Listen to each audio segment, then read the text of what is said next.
कि वक्फ, बार बार ये कहा जा रहा है। अब वक्फ का अर्थ क्या है? मजहब को दान देना, धार्मिक कार्य के लिए दान करने वालों का हक उसके बाद उस पर नहीं रहता है। मजहबी संपत्तियां वक्फ कही जाती है। अब मदरसे वक्फ में शामिल है, कब्रिस्तान, मस्जिद शामिल है, देखभाल के लिए बोर्ड होता है। अब ये बात कही जा रही है कि ये वक्फ क्या है, आपको सीधे शब्दों में समझा रही हूं। अब इस पर जमीन पर मस्जिद कैसे, ये हिंदू पक्ष कहता है। हिंदू पक्ष का बड़ा दावा है, अगला चलाइए जरा। हिंदू पक्ष का दावा क्या है कि मस्जिद की जमीन तो वक्फ की है ही नहीं, वक्फ की जमीन पर हो सकती है मस्जिद।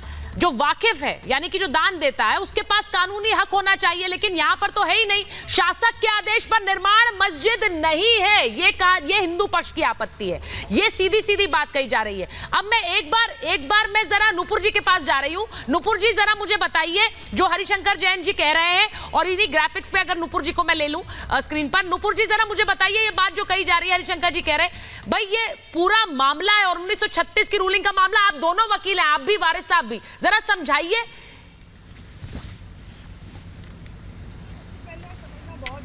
सुचरिता जी, सबसे पहले समझना बहुत जरूरी है कि जिस हम याचिका की बात कर रहे हैं, जो सर्वोच्च न्यायालय तक लेके गया इंतजामिया, उसमें कोई नई अधिकार को बनाने की, सीनियर काउंसिल है, ठीक है, एक मिनट वारिस साहब बोलने दीजिए ना उन्हें।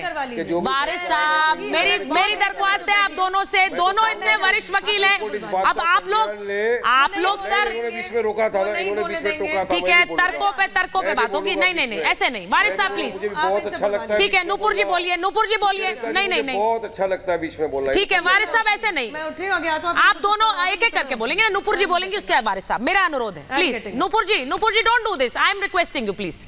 आप बोलिए, उसके बाद वारिस साहब बोलेंगे प्लीज। आपके अनुरोध पे प्लीज चुप कराइए पहले। ठीक है वारिस साहब, मेरा अनुरोध है प्लीज, उसके बाद बोलिए। एक एक करके बोलेंगे ना सर, बात समझ आएगी। हाँ बोलिए नुपुर जी। चुप कराएंगे? ठीक है बोलिए नुपुर जी। चुप कराएंगे, क्यों बकवास सुनेंगे? हाँ ठीक है, आप इनका फेडर डाउन कीजिए, अगर ये मुझे डिस्टर्ब करेंगे मैं उठ के सीधा जाऊंगी, मैं पहले ही बता रही हूँ आपको। ठीक है बोलिए नुपुर जी, बोलिए। Let's not waste precious time है सर, प्रेशियस टाइम है मैम, दोनों दर्शकों तक बात जानी चाहिए प्लीज। नुपुर जी फिर, ठीक है, स्क्रीन पर नुपुर जी को लीजिए, फिर वारिस जी को लीजिए। You need to tell. Yes okay, please go on Nupur ji, please go on. बोलिए।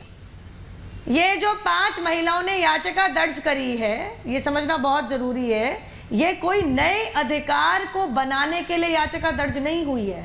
ये इतिहास में रिकॉर्डेड फैक्ट है। यहाँ पे पहले भी पूजा होती थी, आज भी होती है।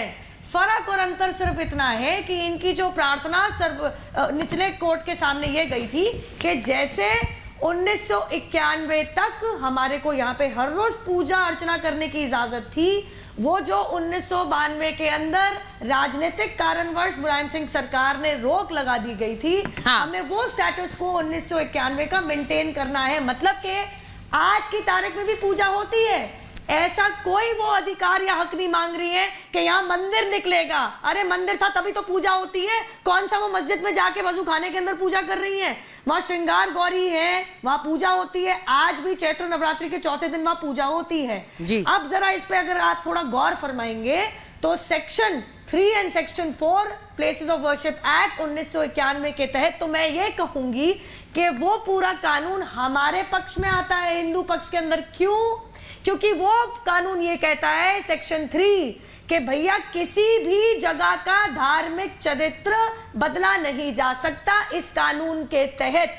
तो इस कानून के आने के बाद पूजा अर्चना पे रोक कैसे लगा दी मुलायम सिंह यादव ने? वो रोक लगाना, वो 365 दिन की पूजा को कम करके सालाना एक बार कर देना, धार्मिक चरित्र पे प्रहार हो कर दिया है। तो इसीलिए ये जो निर्णय था मुलायम सिंह यादव का 1992 पे, ये प्लेसेस ऑफ वर्शिप एक्ट के खिलाफ था। ठीक है।